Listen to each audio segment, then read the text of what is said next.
Kanglei Thawan channel bu yengbiriba punong putaram na uksari ngasigi maro iba pauda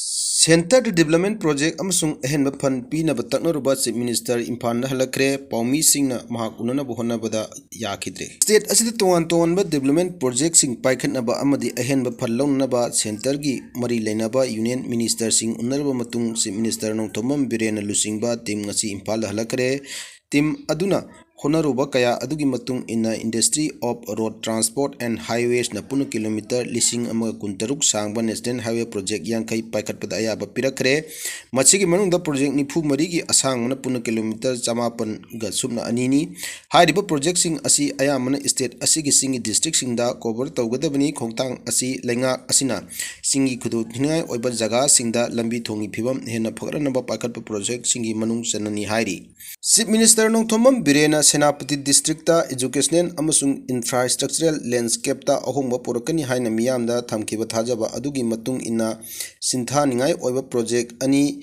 Senapati District ki mayang khangda sariba Indian Institute of Information Technology asi world class education facility phangalagani loinana district asimukada multi level Parking facility sagaliba asisu state asigi oina ahanmani project ani asi work progress ta Chief Minister na apenwa phongdokre nakal amoromda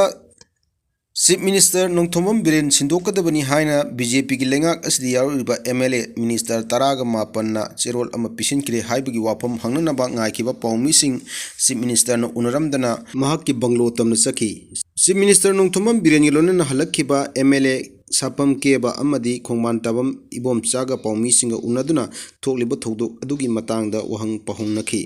aduda BJP gi MLA kharana hojik lairiba Chief Minister nongthomam biren mafam sindoknaba Prime Minister da ai bacherod pisile haikiba adu makhoidi khangde makhoidi Chief Minister N Biren galona development project amasung pantana tananaba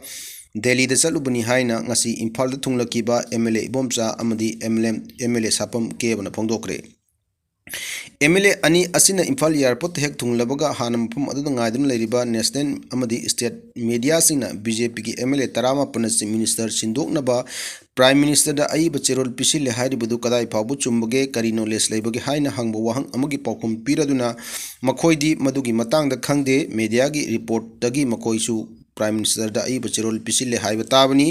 official oidaba wafamni haina phongdokladuna karigumba comment amata piningai leite haina phongdoki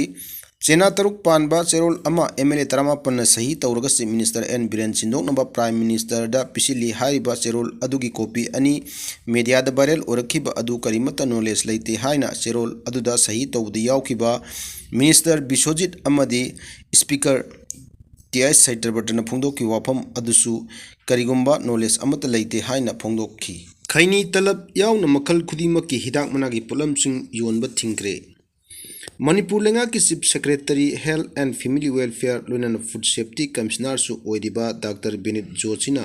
thokpa cherol amagi matung ina Manipur da khaini talab yawna makhal khudimaki tobacco amadi nicotine yawba hidak managi polamsing saba yonba amadi yonanaba paisinduna thamba punama khudaktagi athingba thamle hairi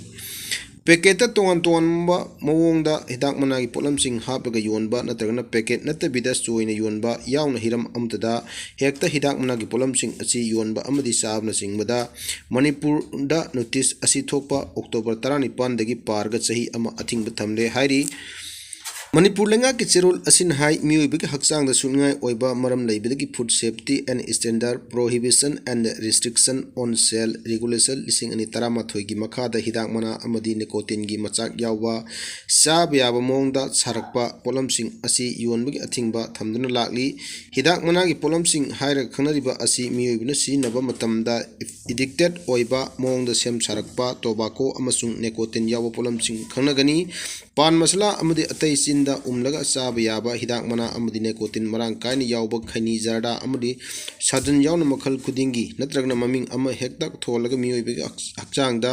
sokngai oiba mongda puthropka polamsing yonba asi Food Safety and Standard Act lisingani taruk ki makhada athingba thamduna lakpani Supreme Court lising ani tra truki September kun go humdoi da pikibo order amagi matung ina hidak managi machal yaudana pan masala haina mingthonba packet ki mongda hidak managi mahaudi yauba polam ama kaithelda yonba aduga hariba pan masala asida yangeda hidak managi polam ama tongana packet amada haplaga punna dukan amada da yon minaduna hidak mana sinariba mioi amada pan masala amchung hidak mana punna mix tawraga chapagi thawong si chathaba maramna mari leinaba authority na polam ani asimak yonba thingna bagi regulation ani ohum mari food safety and standard act lising ani tarama thoida hapjin naba khanglakibini hairi Manipura thokliba lan asi loisin handuna athu matamda santi amasung mara tappa phibam amada hanjilhanba yananaba Kuki Organization for Human Rights ki maikai Prime Minister Narendra Modi amadi National Human Rights Commission da aiba cherol ama pisinduna Wakatkhre cherol aduda hai Mamang sahidagi horakiba kangluki irang asi missing yamba Meetei singna tribal gi lam munduna launa bhonarakpadagi tholakiba wathokni handaki asina tribal singi mathakta Meetei sina landarakpa ahan manate aroibasu oiroi maram aduna masing yamjadaba tribal Singbu hanjin tathi tawoina tawba amadi hak khongaw nabagi thong sing chathaba thingnabagi damak Constitution na ngaklo pibiba tangai phade haina Manipura thokiba hingsa gi thodok sing adugi matangda Fongba pauche sing clipping kaya amasung makogi wakatcherol kaya aduda yauki Kuki group asigi maikaidagi National Human Rights Commission na Manipur gi watok asida akana mieng changduna Kuki sinda minungchi yengna thabak tawbiu maching yamba Meetei singna maching yamjadaba Kuki singbu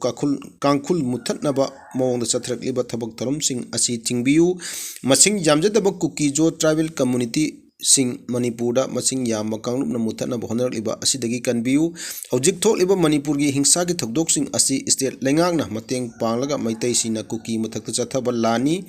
miyoiba khunai gi mathakta leiba lan oina khakta natana Kuki tribal anti constitutional amadi anti national oiba lan amani maram aduna National Human Rights Commission khud thingjinduna makha sangthana Kuki jo miyam buhena awaba pibade Kanbiyu Haina serol asida pali mamang sahi lising ani kulumdagi me ahumdagi tholokhiba Manipur gi lan asida hojik phawbade mioi chani henba sikrabani haina su serol aduda pali